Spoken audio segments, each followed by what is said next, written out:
a little over 90. So. So when you come like this, So you just breed father-daughter Yeah.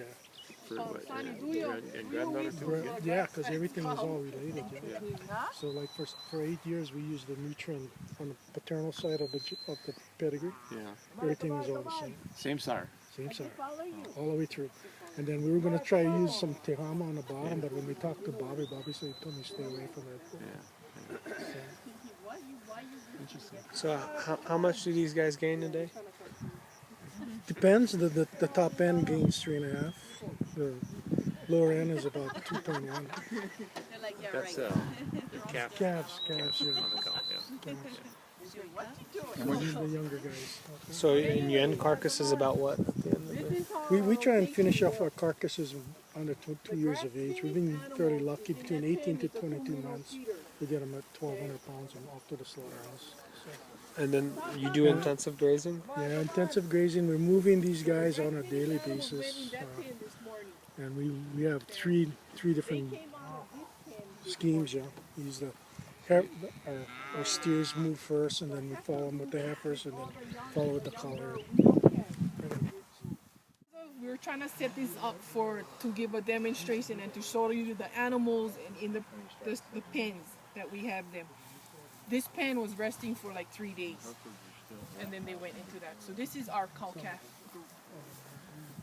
So the rotation is just one group after the other going back into the same pen, 3 different groups, 3 different days, but usually consecutive days. How old is this bunch now?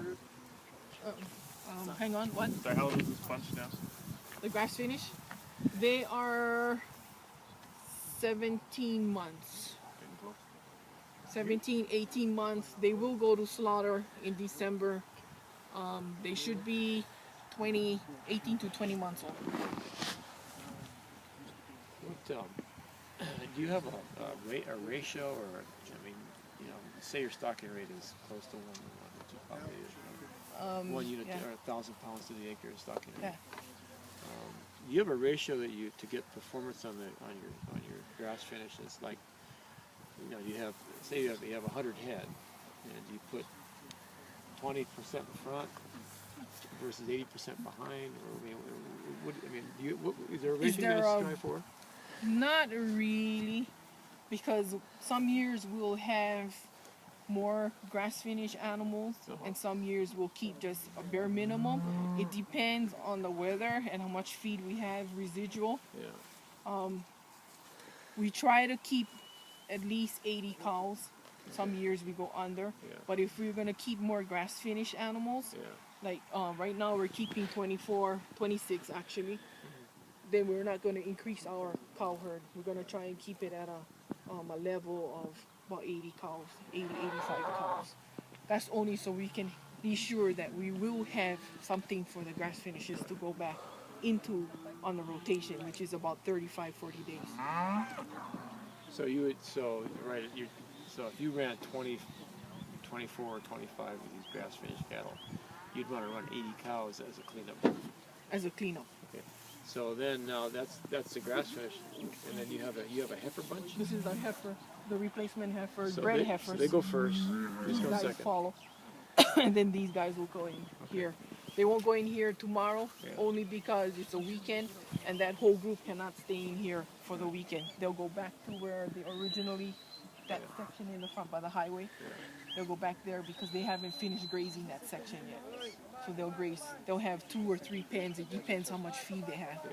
And we'll leave them there for the weekend because we don't want to come in on the weekend. Well, they don't want us to come in on the weekend. What kind of year are you having this year as far as rainfall?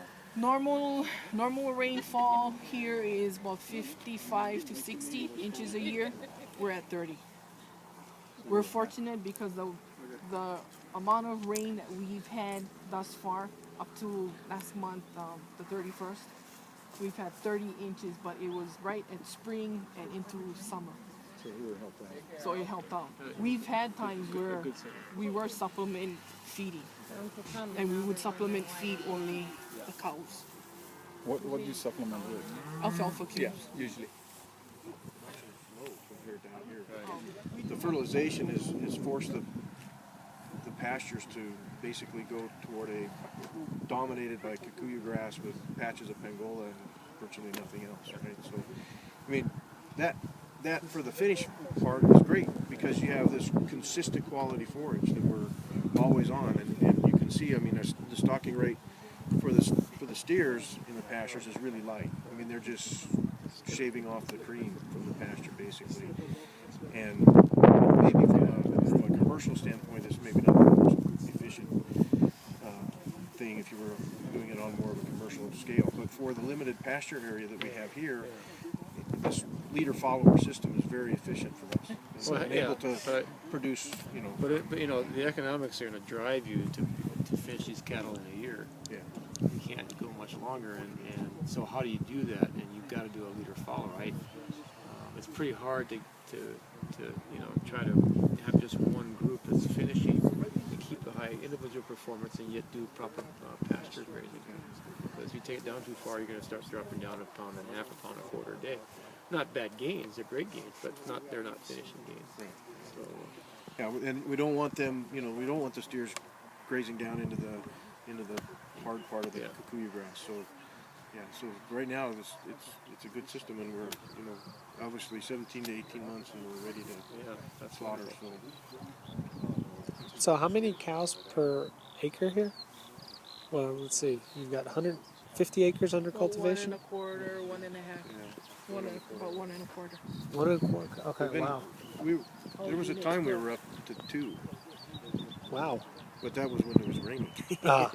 That's when we. is that two head or two units? Head per. 2 head per. And those head could be anywhere from a cow to a calf. Cow, calf, or to finish. Like a cow and calf, or finish calf or bull. Right. How much of this herd here is part of his 7 years already? His mother cows. You guys been line breeding your cows. How much of this herd that you guys got is actually part of the 7 years? Yeah. Probably all. Really? They all have. So basically, this is all young cows then. It's not. The oldest cow in here is 10 years old. At 10 years old, bye. We don't keep them past 10. For one thing, we do sell the cows. People do get another 4, 5, 6 calves out of them. Good for them. You know, we're happy because it's part of the genetics works from here that is going out. For our numbering system, because of how we have our numbering system, I'm not sure if you can see any of the tags, but the first digit is the year that it was born, and then the last 3 digits is the individual animal number. If we have a duplicate of one cow that's born in 2002 and one cow that's end up with a cow that's born in 2012 and they're the same number, it becomes a little bit too tricky. When you start doing the computer, you have to make sure that you have the right cow with the right calf. You want to put on your calving sheets or our worksheets old 2011, 2011 and young 2011, and it just gets too cumbersome. So for us, by turning over, we eliminate that problem. But it also gives opportunities for other ranchers or interested individuals to buy some of the genetics that we have from here. About 40 months old. These bull calves? Those bulls. No, those are big bulls. These are bulls for sale? Yes. What do you guys sell these for? Upset, we do it by seal bid. Upset price, the 3-year-old is $1,200. What I call 2-year-olds is $1,100, and the yearlings is $1,000. Then we have bull calves. We know bull calves that are still with the mother. Those go for $500. And it's just upset price, and we do a seal bid system. We don't do a whole auction type where we have an auctioneer and all. Are these bull calves 50K here, Ashley? These are. These are. Yeah. And these are the ones you're keeping? These are the ones we're keeping as our replacement. There's 5 in here that we're actually keeping for replacement or for use because we were looking at doing a semen collection. The 5 is, there's 5 in here, and then there's the 5 that's vasectomized. 3 that's vasectomized and 2 that's 2B. Were these selected off the 50K? Was that why they were selected? Partially? Partially. What was the other reasons?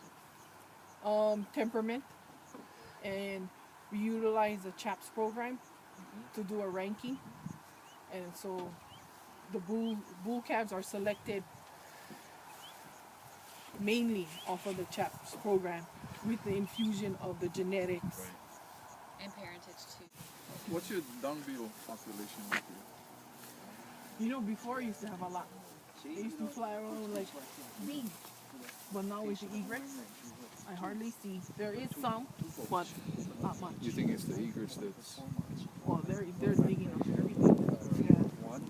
We do have feral pigs once in a while, but not often. And they do dig up some of them. Which ones are grass finished? Yeah. All of them are grass finished. The thing is, we only raise 15 steers a year out of this herd to fortify the genetics, make sure that our genetics are actually producing some kind of decent carcass. Yeah. So what does it mean if it's grass finished? And what did you feed Grass before? finished is meaning we before what we used to do before, we used to send calves at 400 pounds to the mainland, put into a feedlot. Yeah. So like the last 90 or 120 days they're fed grain. This one we finish them out right here in the pastures. So have they ever eaten grain? No. Okay. If we do get in a drought, we may buy a little bit of cubes, but other than that, no.